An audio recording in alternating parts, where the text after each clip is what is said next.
Bienvenidos al podcast de Alfa Anestesia, donde discutiremos todos los secretos y dilemas que se viven en anestesia día a día para que tú alcances tu mayor potencial. Hoy día tenemos una invitada muy especial que yo le tengo mucho cariño y que es una seca. Ella es Nuria Pedrals, es psicóloga, coach ejecutivo, coordinadora del programa de bienestar y liderazgo de la Universidad Católica, investigadora asociada de la Escuela de Medicina y bueno, tendría que seguir, la verdad es que todo el podcast hablando de su currículum. Así que bienvenida, Nuri. Muchas gracias, Lore. Feliz de estar acá. Muy bien. Sí, gracias por la invitación. Bueno, hoy día vamos a conversar de un tema que cada día va tomando más fuerza, que es el burnout y el liderazgo. Lo que yo tengo entendido es que esta entidad se describió como tal más o menos por el año 1974 y coincidentemente justo en un grupo de voluntarios del área de la salud. Así es. ¿Nos podrías contar más o menos cuál es la prevalencia de esto actualmente? Sí. Mira, en general la prevalencia es muy grande en aquellas profesiones como educadores y de la salud que tienen que ver con cuidar a otro. Y la prevalencia post-COVID es del orden del 50% de las personas que están en el área de la salud tienen burnout. Muchos de ellos no están diagnosticados. Nosotros lo que hemos hecho es diagnosticar más bien a los estudiantes de medicina en un estudio que hicimos y esos estaban del orden de los 40%, de entre 30 y 40%. Va variando y yo creo que tiene mucho que ver con la conciencia que cada uno tiene de cómo está. A veces está sobrevalorado y a veces está subevaluado, digamos.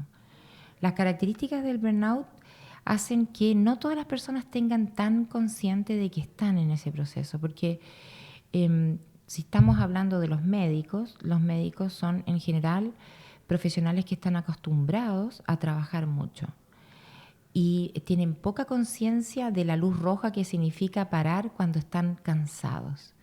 Y el burnout lo que hace es que es un cansancio crónico sin haber tenido espacio de recuperación. Entonces lo que pasa es que te empiezas a cansar y no alcanzas a recuperarte. Porque no hay conciencia. Tú puedes seguir trabajando, ¿te fijas?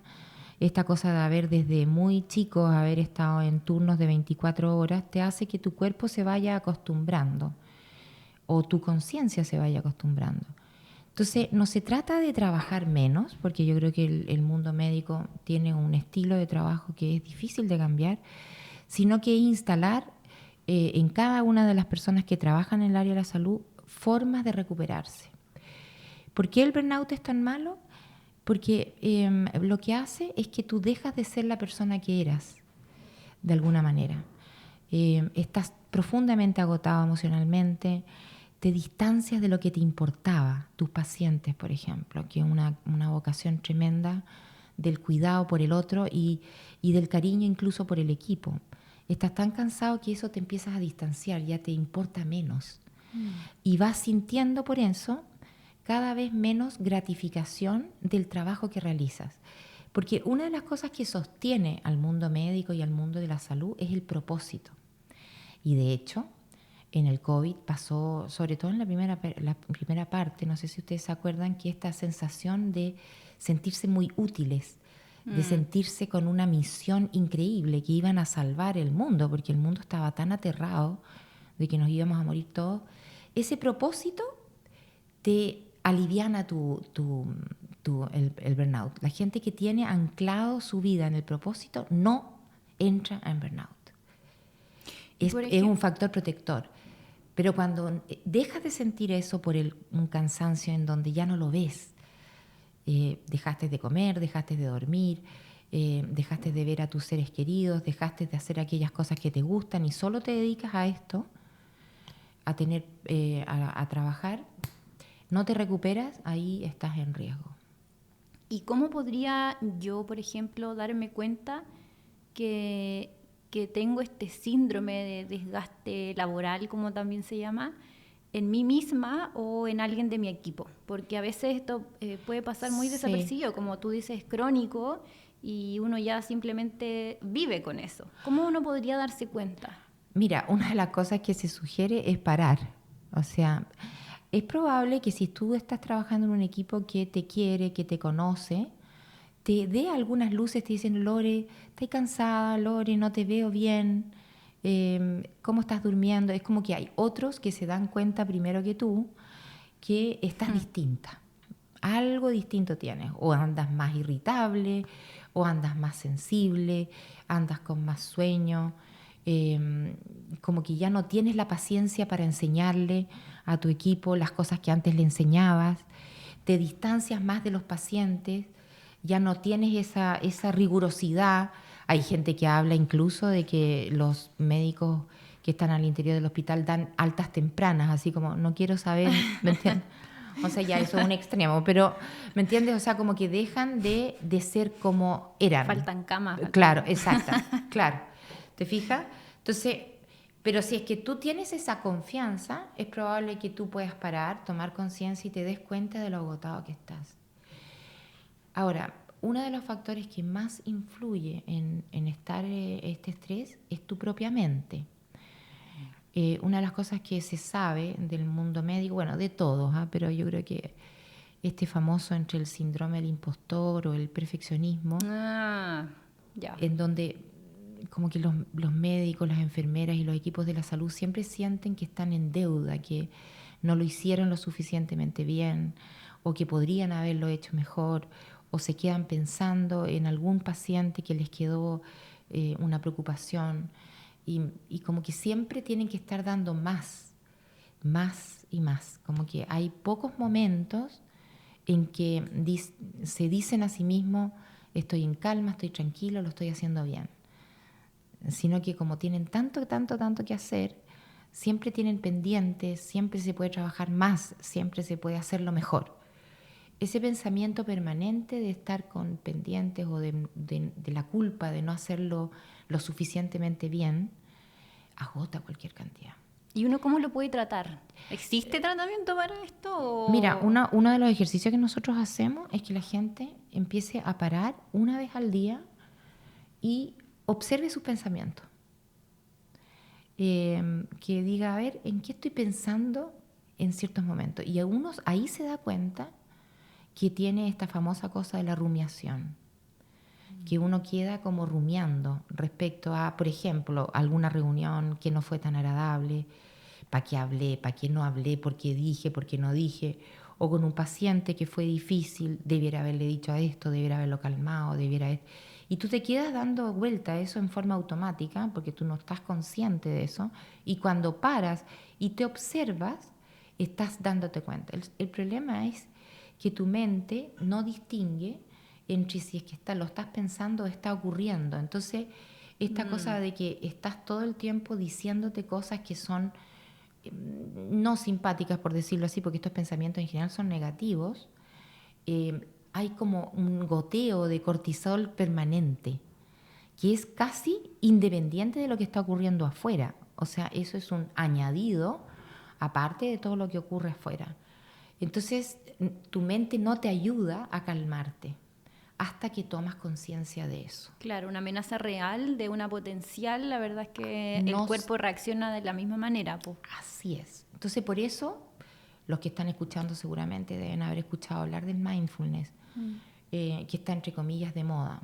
Pero más que no está tan de moda, porque eso lo trajo un doctor hace 40 años atrás para mejorar pacientes que tenían dolor oncológico, pero después se usó mucho para que los médicos disminuyeran la cantidad de errores que tenían al dejar de escuchar a pacientes en este ratito corto que tienen de 15 minutos de escuchar, cuando uno está no escuchando realmente, porque tú te quedaste pegado Estás con otro paciente. Estás pensando en millones de cosas, en lo que vas a hacer, en lo que viene, en lo que pasó. Exacto, lo que te quedó pendiente, lo que dejaste de decir. Entonces, esta cosa como de estar con tu mente, tu cuerpo y tus emociones en el mismo lugar. Eso es lo que protege. Entonces, por eso, detenerse 2 o 3 veces al día y ver en qué estás. quizás se te olvidó comer. En la época del COVID era bastante frecuente. Quizás necesitas tomarte un cafecito con alguien, necesitas tener un espacio chiquitito, que sean 5 minutos, 10 minutos de descanso, para poder volver a estar bien, para volver a conectarte contigo mismo. Si los doctores hicieran eso, yo diría que, como ustedes indican, 3 veces al día, un ratito en la mañana antes de entrar al hospital, a mediodía, justo antes de tomarse un pequeño descanso y justo antes de ir a la casa. Cosa de dejar el trabajo en la casa, porque otra cosa que hacen los doctores es que nunca dejan de trabajar. Sí. O sea, no solamente porque no es que trabajen todo el rato en la casa, pero están pendientes del trabajo. Sí, es que es como parte de uno también, claro, uno pero está si tú bien no, involucrado. Así es, pero si tú no cortas, tu mente no corta y tu mente no descansa. Entonces te vas a acostar con el trabajo, te levantas con el trabajo, sigues durante el día. Entonces tienes que tener un sistema de cortar. Ya. Y cortar significa que a la hora que ustedes terminen, dependiente de cuál es el horario, dejas de hablar y pensar en el trabajo. A mí, yo cuando les digo eso, los doctores me dicen, ¿y de qué hablamos entonces? Entonces yo les digo, deja de hablar con tu pareja del trabajo. Encima uno siempre se casa Exacto. con médico, con alguien de la salud. Exacto. Entonces yo le digo, pero invéntate otro tema, eso ya te protegería, digamos, sale a caminar, ten un perro, hace lo que, o sea, sí, hay otros temas, el mundo existe fuera de esto, ¿te fijas? Sí, de todas maneras, sí. Sí, y cuando entras al trabajo en la mañana, también es rico tener un espacio así como diciendo, a ver, respiro profundo, me conecto conmigo, con mis emociones, si es que tuve algún problema en la familia, porque uno a veces queda enganchado con algo que pasó en la casa, entonces tú llegas cargado emocionalmente y eso también te cansa más. Entonces, yo creo que eso a todos nos ha pasado, que tenemos algún problema familiar antes de salir al trabajo y uno llega ya cargado. Entonces, en el momento tú dices, ya, perfecto, voy a dejarlo atrás, entro en contacto conmigo y comienzo el día tomando contacto, observándome en qué están mis emociones, en qué está mi mente y a qué me voy a dedicar hoy día, ¿te fijas? Porque muchas veces uno podría decir, a ver, hoy día voy a saludar especialmente a esta enfermera que la vi más o menos triste ayer, hoy día tengo tantos pacientes, como que empezar a pensar en tu día en ese momento. Ejerciendo un poco de compasión, podríamos decir, también por uno y por los demás. Así es. Perfecto. Bueno, la compasión es un tema que la gente cree que es esto de andar como triste respecto a los demás. La autocompasión es como mirarse amablemente. Yo siempre le digo a la gente, mira, tú debieras ser el mejor amigo de ti mismo. Porque si es que alguien te dice que está agotado, que ha trabajado cualquier cantidad, que no ha tenido oportunidades de descansar, tú como amiga le dices, no, pero tómate un ratito. Oye, no sé, sálete un rato, tómate un café, pásalo bien. Despéjate un poco, pero uno no lo hace. Pero uno nunca. Oye, Nuri, y otra pregunta, que avanzando un poco con el tema del liderazgo, yo he visto un par de veces, varias veces la verdad, que de repente uno tiene a alguien en el equipo o tú tienes un colega que es súper buen elemento, que trabaja muy bien, que es responsable y que hace su pega muy bien y por eso le asignan algún cargo de jefatura o algún tipo de cargo o alguna responsabilidad extra. Sin embargo, esa persona, sobre todo en el área de la salud, no nos enseña, no hay como una materia, un curso, un ramo especial donde nos enseñen sobre cómo ser buenos líderes. Entonces, finalmente, lo que yo he visto que pasa muchas veces, no siempre, pero muchas veces, es que de ser un muy buen elemento, por ejemplo, un muy buen anestesiólogo, que yo creo que es transversal en realidad, puede ser una muy buena enfermera, enfermero, sí, muy kine o lo que sea, pasa a ser un regular o más o menos jefe o no un líder como tal. Entonces se pierde aquella persona que era un aporte y lo estresamos y finalmente no logramos el objetivo. Entonces, ¿cómo tú sugieres que abordemos esa situación?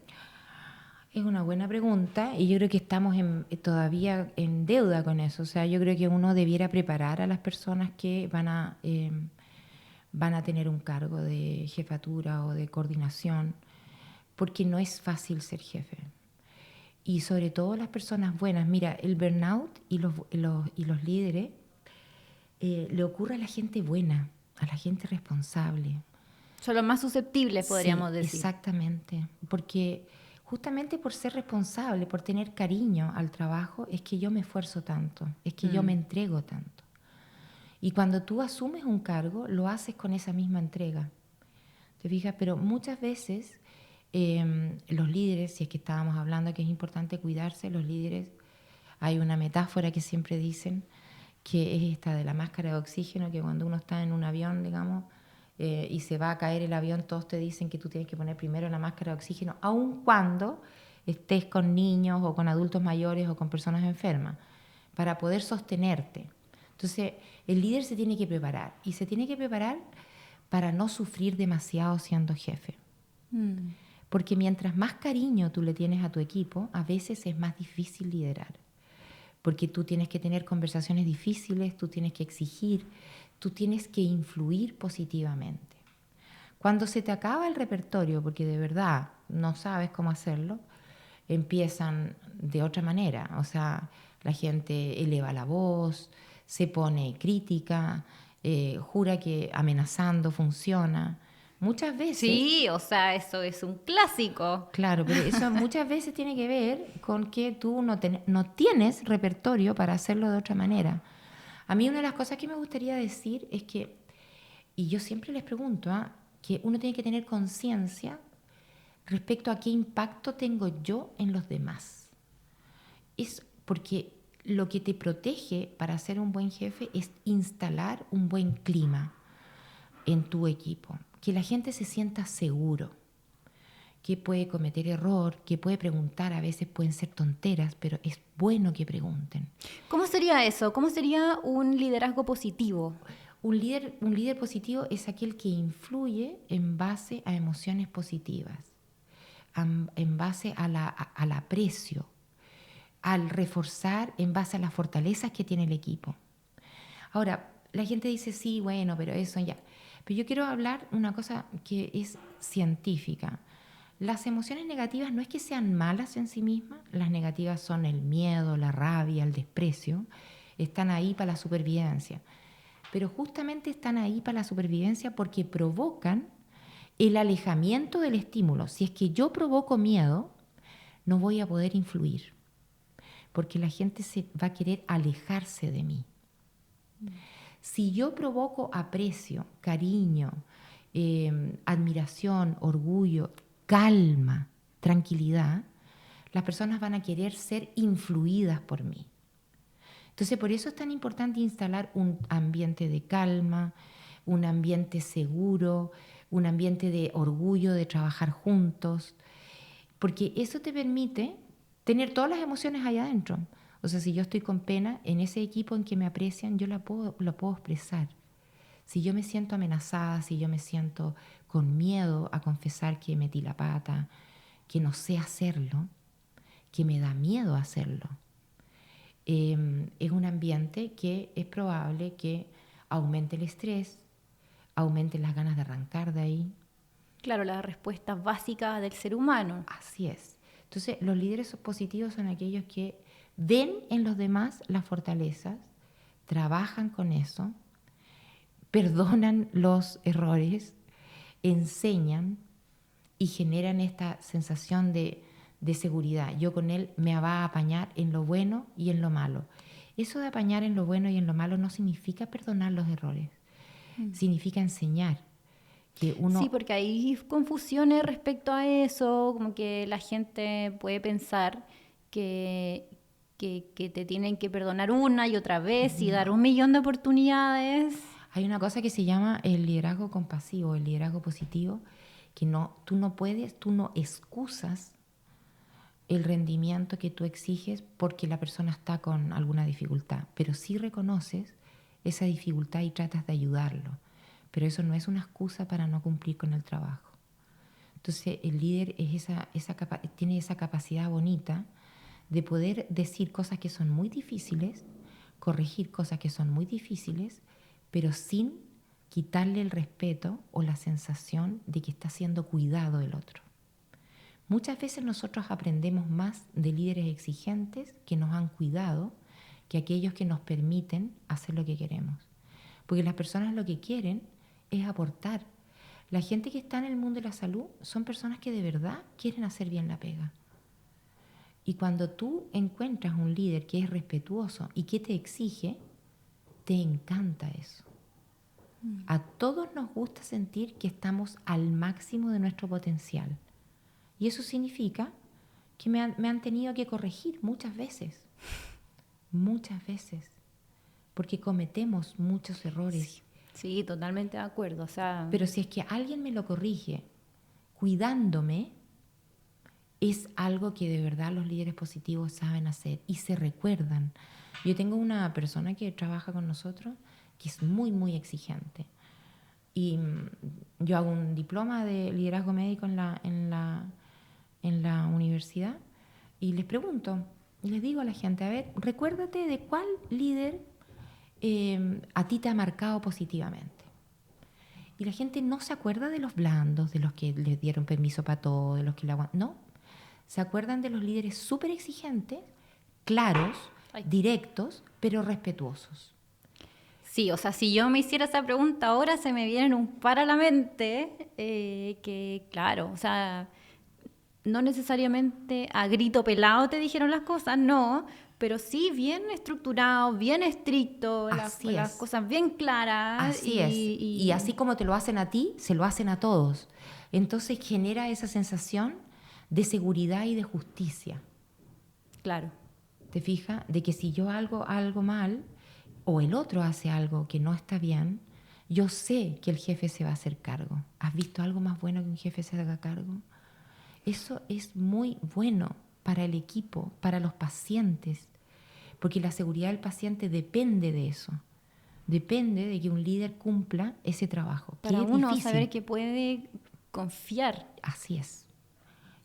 ¿Y cómo uno o cómo un líder puede gestionar el equilibrio entre alcanzar objetivos que son ambiciosos también? Porque, bueno, en la salud, digamos que el objetivo en el sistema público y en el sistema privado no son muy light, que digamos, no. Y está bien. Entonces, entre alcanzar estos objetivos ambiciosos que tenemos, pero cuidando también la salud y el bienestar del equipo. Una de las cosas que yo creo que hay que hacer es que hay que ser más, tener más claro que solo no vas a llegar a ningún lado. Yo creo que una de las cosas importantes es trabajar con el equipo. Pero no solamente con los colegas, sino que con las enfermeras, con los TENS, con todo el equipo que te toca trabajar. Porque cada uno en su lugar tiene mucho que aportar. La gente le encanta poder aportar.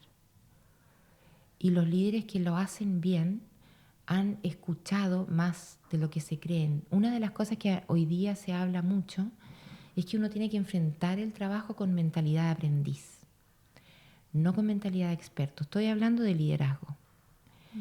La mentalidad del aprendiz es esta curiosidad eterna que yo pregunto. Yo digo, a ver, tú que tienes tanta experiencia a una enfermera, por ejemplo, que le va a sacar o no le va a sacar el catéter a una guagüita, por ejemplo. Y la enfermera te va a decir, no se lo saque, doctor. Ha sido muy difícil ponerle ese catéter. Entonces yo le digo, sí, pero está infectado el catéter, pero la probabilidad de ponerle otro y que se vuelva a infectar. Entonces hay una cosa como de escuchar a los equipos que te permite a ti tomar mejores decisiones. Eso te permite estar más calmado porque hay más personas que están a cargo. Están todos usando su potencial. Entonces no descansa todo en ti, pero sí tú elevas el aporte de cada uno. Esos equipos son muy fuertes. Por ejemplo, hay una niña que está dedicada a esta cosa como de construir equipos seguros, safety environments, digamos ahí. Y habla de que el primer estudio que se hizo es ver los errores médicos que se pensando en el cuidado y en la calidad de atención al paciente.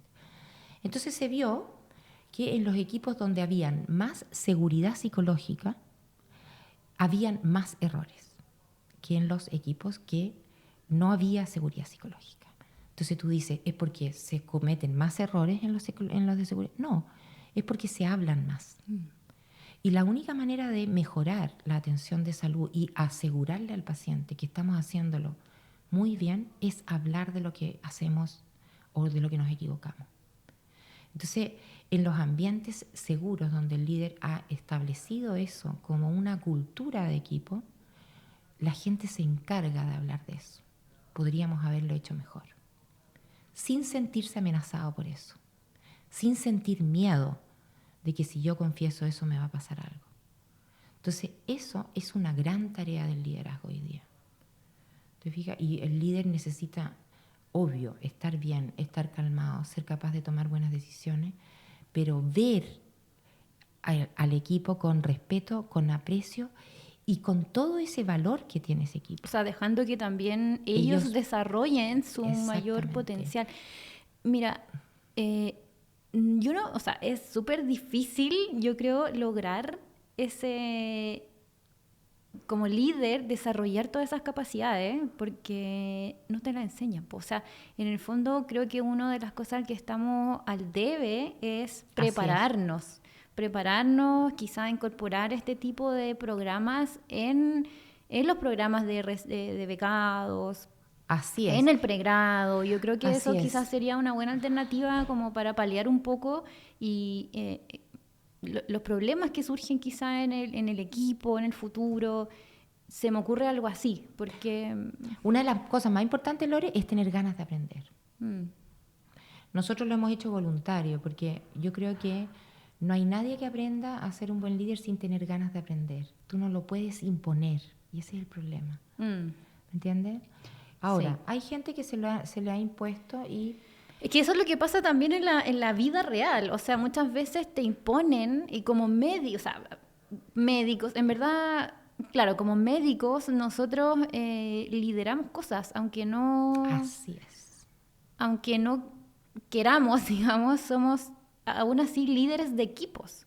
O sea, en la esencia del médico, tú como trabajo, la esencia del trabajo médico es influir. Exactamente, y tenemos que tomar decisiones, entonces es parte del perfil de un médico en el fondo. Yo creo que no se trata como de imponerlo, sino que tú cuando decides estudiar esta carrera, decides ser un líder en el fondo. Así, pero yo creo que hay poca conciencia de eso y hay poca conciencia de todo lo que son observados. Claro, sí, es cierto. Que lo comentábamos un poco antes de partir. El 93% de la comunicación es no verbal. Entonces, muchas veces, tanto pacientes como equipo, como colegas, leen cosas tuyas que tú no estás tan consciente que están leyendo. Miradas o dejadas de mirar, silencios o posturas. Yo me acuerdo de un paciente súper grave que fue operado de algo grave al nivel del cerebro. Estábamos entrenando a algunos doctores ahí. Y entonces, súper amorosos los doctores, estaba el jefe de doctor y habían varios estudiantes más chicos, de espalda al paciente. Una vez que ya el paciente había salido de su operación, que había sido larga, dura, difícil. Y el paciente estaba en la cama llorando. Ay, no. Pero ellos estaban de espalda diciendo lo bien que les había ido en la operación. Y entonces el paciente pensó que ellos estaban hablando de lo mal que estaba el paciente. Ay, no, un error así de comunicación, pero... Fatal. Entonces yo cuando les digo, pero se fijan que ustedes podrían haberlo hecho mirando al paciente eso.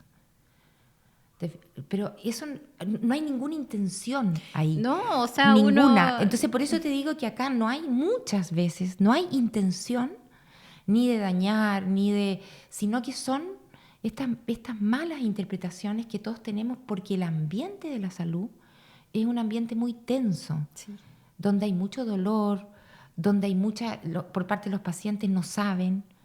muchas incertezas. El tiempo también no te da siempre. Claro. Entonces, muchas veces esos silencios de los doctores son interpretados por todo el mundo, por las enfermeras, por los TENS, por los pacientes, por los familiares. Entonces, hay que tener conciencia de eso. Una de las maneras de tener conciencia es tener un equipo de alta confianza. Yo siempre digo que si tú vas a llegar a un cargo, tienes que tener 2 o 3 personas muy cerquita tuyo que te ayudan a mirarte. Que te estén permanentemente y que estemos mirándonos entre nosotros. ¿Cómo lo estamos haciendo? ¿Cómo fue esa reunión difícil? ¿Cómo fue esa corrección a esa persona? Nos tenemos que estar mirando. No podemos estar ciegos. Un líder ciego es muy mal líder en sí mismo. Entonces, esto no tiene que ver con ser ni mala persona, ni tener malas intenciones. Yo te diría que el ambiente de la salud en general es un ambiente de mucho profesional, de muchas ganas de hacerlo bien. Pero es un ambiente muy estresado en sí mismo. Sí. ¿Te fijas? Entonces, por eso que mismo, te presiona mucho. Así es. Tal cual. Bueno, entonces como resumamos un poco los puntos más fuertes. Ya. Primero, hay que estar consciente de sí mismo, tomarse un tiempo para hacer consciente lo que uno está pensando y sintiendo, está presente aquí y en el ahora. Así es. Segundo, yo diría que prepararse para el liderazgo, porque no es algo que uno vaya a resolver en el camino. Bueno, sí, una cosa que me gustaría, por eso, mira, en todos los programas de liderazgo que tú pudieras leer o ver a nivel internacional, la letra A es el autoconocimiento. ¿Y por qué? Porque nosotros somos humanos y eso nunca tenemos que olvidarnos, y los humanos tenemos sesgos. Y hay gente que nos cae bien, hay gente que nos cae mal, hay cosas que nos irritan, hay cosas que nos alegran, y nos tenemos que dar cuenta de eso. Y tenemos que pedir ayuda, porque a veces hay pacientes que nos irritan, a veces hay colegas que nos irritan, pero no porque yo... Hay de todo. Claro, pero no porque yo no sea ni buena persona, sino que porque, no sé, hay algo, me acuerda de no sé quién, no sé qué. Bueno, yo tengo que tomar conciencia de eso. Porque si tomo conciencia de eso, puedo establecer una relación profesional buena a pesar de eso. Si estoy ciega, no lo puedo hacer. Autoconocimiento y honestidad. Así es. Preparación. Y finalmente, entregar valor. Así es. Y dejar que la gente entregue su valor. Así es. Muy bien, Lore. Excelente. Estuve aquí como en una sesión de coaching. Perfecto. Muy bien. Excelente. Ya. Terminamos. Nico, ¿qué opináis?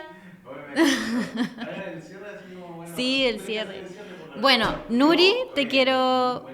Espérame. Bueno, Nuri, te quiero agradecer por estar hoy día acá acompañándonos. Bueno, y los quiero dejar a todos súper invitados porque al próximo capítulo. Y bueno, también ojo que la Nuri es jefa de programa del Diplomado de Liderazgo Médico. Entonces, ojo ahí porque es muy bueno, lo recomiendo 100%. Así que todos invitados, ya sabemos y vimos la importancia de prepararse, ¿ya? Así que nada, muchas gracias, Nuri. Gracias a ti, Lore. Gracias. Un aplauso. Chao. Gracias. Que les vaya